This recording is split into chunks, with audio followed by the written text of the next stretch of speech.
Good evening once again as we begin our um, week 13 of the um,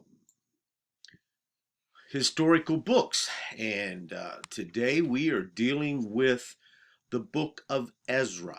The Book of Ezra. And this is uh, an interesting book. It comprises uh, actually one of the last three books historically, chronologically, of the Old Testament.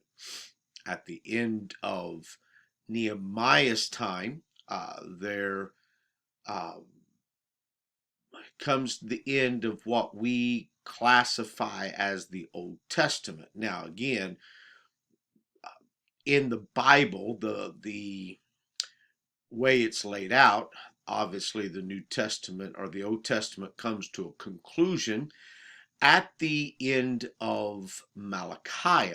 But if you want to go historically, chronologically, this is these three books um, happen at the end of the Old Testament time and before the period there of 400 years of silence. So with that, let's get right into this, and let's introduce the book of Ezra. The books of Ezra, Nehemiah, and Esther speak of events during the 4th and the 5th centuries BC when Persia dominated the affairs of Israel. This was a time in which the survivors of Israel's exile were trying to reestablish themselves as a community of faith in and around Jerusalem. Now remember, um, they have been away on in captivity, and so they're trying to figure all of this new stuff out again, and knowing how to deal with it, and trying to come together as a community. These three books provide selected glimpses of the Jewish community's struggle to survive under adverse circumstances. Yes, they were free from their captivity, but now they come back to their homeland, which has, in those 70 years, have become hostile. And in the process, they extend hope to all of God's people in any era where earthly powers threaten existence. And you will see that even in Ezra's book, there is resistance to the building of the temple. There is resistance to the spiritual renewal that Ezra is trying to bring. There is resistance to Nehemiah of rebuilding the walls. In fact, they worked with their swords on their sides. And then in the book of Esther, Haman tries to completely destroy the Jewish people. Various obstacles confront the Jews of the Persian period, yet, as these three books indicate, God had a plan not only to preserve a remnant of his people, but also to shape them into a vital community of faith. And we see this. Ezra continues the Old Testament narrative of Second Chronicles. Now, I focus largely on the kings, but if you want a direct line into Ezra, it's Chronicles, and it's how God fulfills his promise to return his people to the land of promise after 70 years of exile. Ezra relates the story of the two returns of to Babylon, and the first led by Zerubbabel to rebuild the temple, and the second under the leadership of Ezra to rebuild the spiritual condition of the people. And then we have a third return of Nehemiah to rebuild the walls. But Ezra is just dealing with the first two returns. And what is rather interesting, there's very vividly three returns to Israel. there were three times Israel was taken, or the kingdom, the southern kingdom, Judah was taken into captivity three times, and they returned in three different sections as well. Sort of an interesting um, time there. According to this writer, which would be Kenneth Boa and um, oh, my mind's going blank now. Talk Through the Bible, David Wilkerson, or Wilkinson, says that sandwiched between these two accounts is a gap of nearly 6 decades, 60 years, during which Esther lives and rules as queen in Persia. And so you have some of this that you see here. Here are some key facts about the book of Ezra. The author is unknown, but Jewish tradition has it as Ezra. And I put unknown because it is not clear, but I always go with Jewish tradition. And so I feel it is Ezra who is the author of this book. The date of the book is around 420 BC to 400 BC. The place is in Israel as it was returning from captivity. The setting was during the reign of the Persian kings. The theme of the book is the purpose of the book of Ezra is seen in the Lord fulfilling his promises given through his prophets. The basic theme is spiritual, moral, and social restoration of the returned remnant in Jerusalem under the leadership of Zerubbabel and of Ezra. Some of the keys to the book of Ezra. The key word is temple.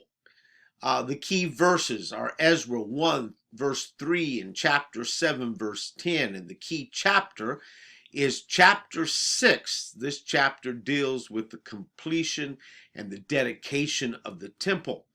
And then some of the key people in this particular book is Cyrus, Zerubbabel, Haggai, Zechariah, Darius 1, Artaxerxes 1, and Ezra. You see, these are some key players within the book of Ezra. Christ is seen in the book that God is faithful to keep his promises. Zerubbabel is of the lineage of David, which would put him in the lineage of Christ. In the book of Ezra as a whole typifies Christ's work of forgiveness and restoration. How does it contribute to the Bible? Ezra fills in the history of the first two returns from the Babylonian captivity, and Nehemiah covers the third. This book, Ezra, forcefully emphasizes the power of the Word of God and the crucial need to obey it on every level of life. And we see this. The Word of God is central to the book of Ezra. The outline of the book of Ezra, for those that are doing the taking this course for credit, you may utilize this, although on these PowerPoints, it's harder for me to set it up in an outline form. This would be your Roman numeral 1, A and B, Roman numeral 2, A and B. So remember that. The book of Ezra's background. Artaxerxes I was the son of Xerxes, and their dynasty experienced serious difficulties during both their reign. Rebels assassinated the father, Xerxes, as well as Artaxerxes' brother Darius.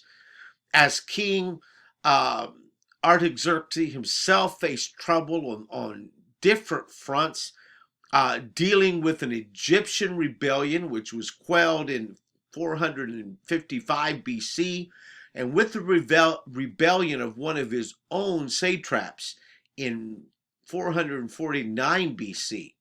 He was also fearful of a rebellion in Jerusalem. In fact, we will get into this a little bit more, but part of this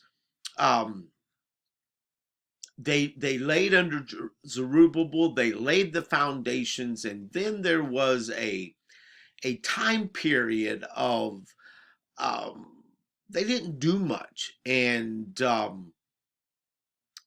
in fact, some of those that troubled in the building of the temple wrote letters to Artaxerxes, and basically said, "These people are getting ready to rebel. You better keep your eyes on them." And so Artaxerxes, um, he squelches the building of the temple, until finally Haggai and Zechariah says, "You need to start building."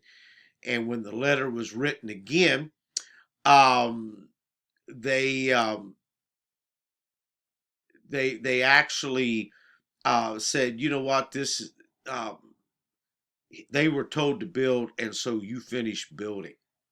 And so this might be why he interrupted the rebuilding of Jerusalem and of the temple. In Artaxerxes' seventh year, the Jewish scribe Ezra was sent from Babylon to Jerusalem as an emissary of the Persian king. Evidently, Ezra was commissioned to organize the province of Judah along Persian designs, and Artaxerxes established tax-free status for the Jerusalem temple and its personnel. Later, Artaxerxes did allow the walls of Jerusalem to be rebuilt at the request of Nehemiah, and Nehemiah's mission to Jerusalem is dated in Artaxerxes' 20th year, and the king's decision may show the city relatively that the city was relatively politically insignificant at that time. Artaxerxes really didn't feel that there was much issues to worry with Jerusalem. The Persian Empire profoundly altered the course, though, of Judah's history. For the Jews, this was a period of restoration and reconstruction. For the Persians, it was a period of imperial expansion. They were expanding the empire. The refortification of Jerusalem by Nehemiah may have been part of the imperial Persian strategy against the danger of the Athenian imperialism. Those from Athens were trying to conquer. The Greeks were trying to conquer, and so this could have been a fortress to protect against that, which included the coastal Palestinian city of Dor. Since Darius I authorized the codification of Egypt's law, some scholars have argued that Artaxerxes I may have had a similar motive in sending Ezra back to establish the Torah. It is quite significant that as the cupbearer to Artaxerxes I, Nehemiah was a highly trusted official who was sent forth as the Persian governor of Judah. And so we see here that Ezra and Nehemiah especially were very close to the king and were officials of the king. Cyrus allows the Judeans to go home. In a string of military victories, Cyrus proceeded to conquer the largest territory in known history up to that time. The first major victories allowed Cyrus to successfully unite the Persian tribes and the Medes into a fighting kingdom. And then he turned his focus on his primary enemy, the Neo-Babylonian Empire.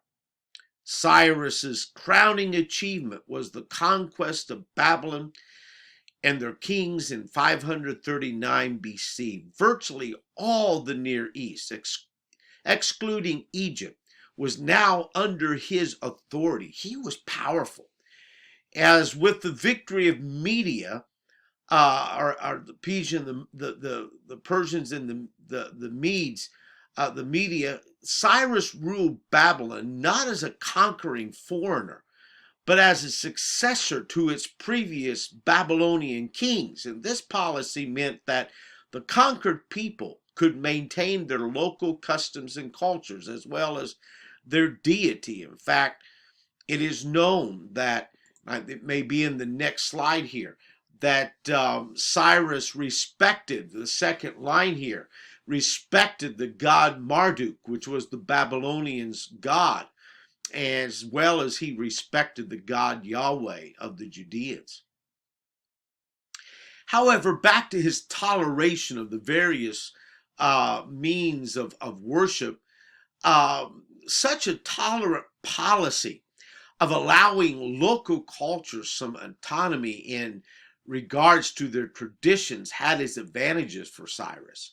This method was in direct contradiction to the harsh policies of deportation employed by the Assyrians and the Chaldean kingdoms. Cyrus, though a conquering king, could also appear to be a very benevolent king who assisted conquered people in preserving their sacred traditions and their cultures, and people loved him for that.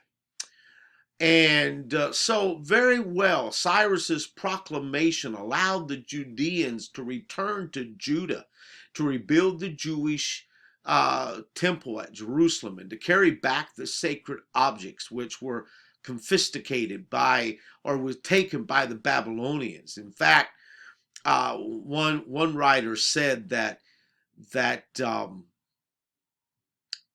basically, Cyrus did this because the god Marduk expected that, and so he was doing it, and that was interesting. Cyrus' religious propaganda, and this may get into it as well. Apparently, Cyrus issued proclamations to specific groups of deported persons. One proclamation appearing in the Book of Ezra, Ezra 1, 2, and 4, 2, 4, was for the Jews. Another for the Babylonians had been found on what is called the Cyrus Cylinder. Both proclamations probably were issued about 538 BC, at the end of the period in which Cyrus conquered the city of Babylon. While the proclamations announced new freedom for the conquered peoples, they also paid reverence to their captive gods. Certainly, Cyrus believed that his empire was built with the help of the God who ruled over the entire earth. In writing to various people, he called that deity by the name of the highest God of the people to whom he wrote. This might be a classic case of political propaganda, or Cyrus may have assumed that there was simply one God, and was called by different names by different people and different cultures. In either case, Cyrus both appealed to the gods to support his kingdom, and to the people of his empire to accept him as a rightful ruler. And so Judah was sent back under this religious propaganda. However, Judah was divided. First, Jews were divided between those in Palestine, the returned exiles, and those scattered throughout the Persian Empire. For you see, there were some that did not desire to leave Babylon. And so, therefore, they stayed behind, and the people were divided. And as well, they were divided even in Palestine, because they were divided from those that returned from exile, who saw themselves as the ethically and religious pure remnant of their nation and faith, and the ones who had stayed behind in the land, even like the Samaritans, and maybe even intermarried. And so they were divided. It was a divided nation. And we see this as the Old Testament closes. And if you read any of the history between the Old Testament and the New Testament, you see that division. And then we have into the New Testament, you have the very much of racism. And we think we have racism bad today. We have it nothing like they had in the New Testament period against the Jews and the Samaritans. And it was bad. I mean, the Jewish people would go 7 days out of their way to avoid going through Samaria because they didn't want to stay in Samaria. They didn't want to buy food of the Samaritans, and they didn't want to talk to the Samaritans. And when Jesus came, a beautiful picture is in John chapter 4, where Jesus said, I have to go to. The King James says, I need to go through Samaria. He had to. And God had put him on a special mission. There was a Samaritan woman who was hungry, but you've got to understand that Jesus broke social and ethical barriers when he talked to that woman. I mean, the Jews tried their best not to talk to any Samaritan, but you would never be caught dead talking to a woman. In fact, the woman indicates that in the story. She said, what are you doing, a Jewish male, talking to me, a Samaritan? And what's included there, or what is given, is a Samaritan woman. They just did not do that. I mean, they hardly talked to Jewish women. And so you have this division that started way back here, and it only got worse as bigotry and racism became a huge, major issue in Palestine during Jesus' time. Facts about Ezra and the survey of the Book of Ezra, and I've included this week in the lesson a article that I found by a Jewish rabbi, and this Jewish rabbi was wrote an interesting story and some history of the Book of Ezra, and I included that, and some of the stuff I'm giving comes from his article, and very interesting. And so I have it here for you to read as well. Ezra's early life. Very little is known about the early life of Ezra the scribe.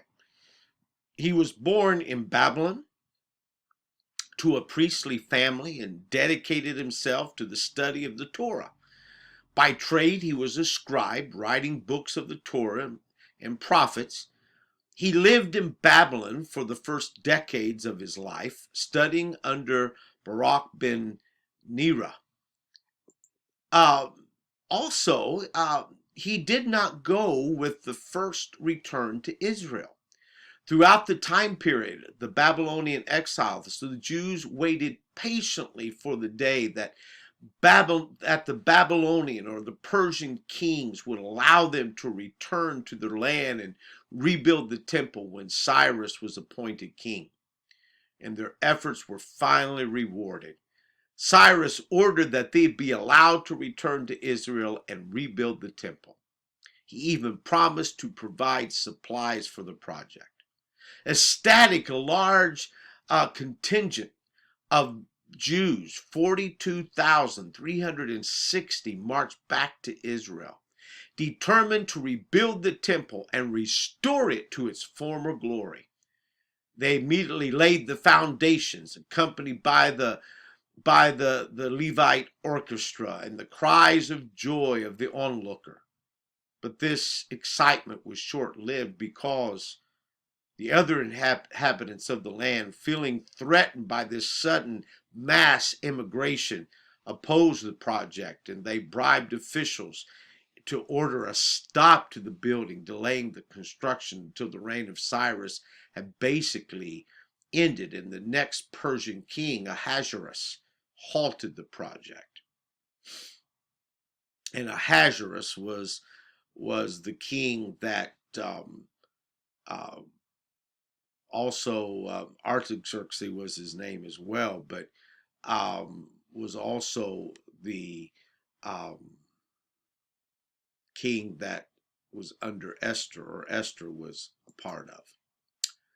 The status quo remained unchanged until Darius took over as the next Persian king, and in the second year of his reign, the prophets Haggai and Zechariah commanded the Jews to resume the construction of the temple, and the building resumed under Zerubbabel, and the people reported the Jews' activity, but Darius let them continue when he did some research and found out that Cyrus ordered them to build the temple.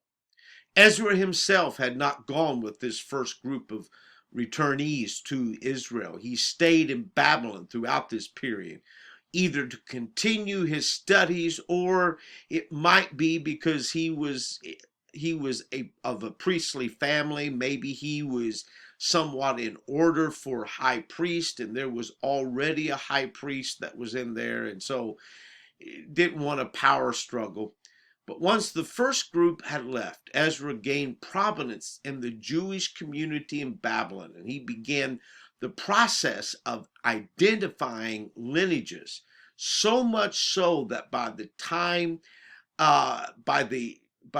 he left Babylon, he had clarified the ancestry of every family living there, identifying tribal lineages and legitimate children. He was a master at that. He had a comprised, detailed family list. Absolutely amazing. However, Ezra began to campaign for a second return, and he began to travel from town to town to gather people. But most of the people at this time decided to remain in Babylon, and a total of 1,500 went with Ezra to Jerusalem. And he carried an offering for the temple. The journey took about 4 months. And Ezra's prime purpose was to teach the laws of God to the people. He reestablished the Torah, and this is huge and is important here. And Ezra, let me just see here. Ezra arrived in Jerusalem soon after he learned of the spiritual state of the Jews there. They had intermarried freely with non-Jewish women of the land and had ceased to keep the Jewish holidays and other commandments. Devastated, Ezra tore his clothes and sat in mourning the entire day until evening. And then at the time of the evening sacrifice, Ezra begins to pray, and he prays so passionately that people begin to gather to watch him pray, and his words so move them that the crowd themselves begin to weep and pray. And finally, one man who was a spokesman for the people came to Ezra and says, Ezra, help us to know how to leave our non-Jewish wives and teach us how to return to God and to the Torah. And so Ezra began to put a plan in place. He placed officers in various towns that helped in the teaching of the people. Each town had an officer that assisted in the revival and spiritual renewals. And let me pause right here, because it was in Ezra's time that the concept of the synagogue that we read about in the New Testament came into existence. Just after 3 months of coming to Jerusalem, intermarriage was a thing of the past. Also, Ezra gathered the people and read the Torah to them publicly, reacquainting them with its law. One of the immediate results of that oration was the renewed adherence to the holidays. And after hearing of the laws of the festival of the booths, the people kept that holiday with a fervor and a piety that it said wasn't seen since the days of Joshua. At that time, the people also once again embraced the concept of the Sabbath observance. They had completely neglected that. Although Ezra was a strong spiritual leader and experienced marked success in influencing the populace to strengthen their connection to God, his sincere devotion did not lead to an improved economic or military state. And over the next 12 years, the situation worsened. The walls of Jerusalem were crumbling, and the enemies routinely looted the area. A sense of resignation pervaded the people, and they accepted this status quo, unwilling to work to change it. And that's when then a Jewish government official arrived from Babylon named Nehemiah. He had heard of the dire situation, was on a mission to fix it. He inspired the people to rebuild the walls and defend themselves. And so Nehemiah was appointed governor over the area and administrating to the Jewish people physical needs as Ezra rather tended to their spiritual well-being. Some interesting points here. Ezra enacted 10 items. And that is, let me move this here, that the Torah be read publicly during the afternoon service on the Sabbath, that the Torah be read publicly during the morning services on Monday and Thursday, and that the judges should gather on Monday and Thursdays to judge the people, that clothing should be laundered on Thursday in preparation for the Sabbath, that garlic should be eaten on Friday in preparation for the Sabbath, that women should bake bread early in the morning to have it ready to give to the poor, that women should wear undergarments, that women should wash their hair prior to immersing in the mikvah, that peddlers should circulate throughout the town selling cosmetics so that they would be readily available for purchase, and that men who experience a nocturnal emission should immerse in a mikvah before studying the Torah.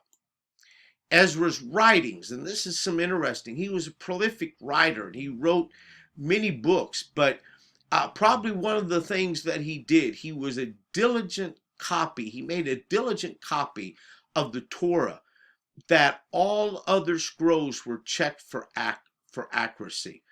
And it was kept in the temple throughout the Second Temple period. And there was a scroll kept in every city, in every synagogue. And this system helped keep the Jews from straying from the law of God. And that concludes the study of Ezra. I'm about ready to lose my battery, my computer show, but having said that, we're going to pick up again with Nehemiah coming in and rebuilding.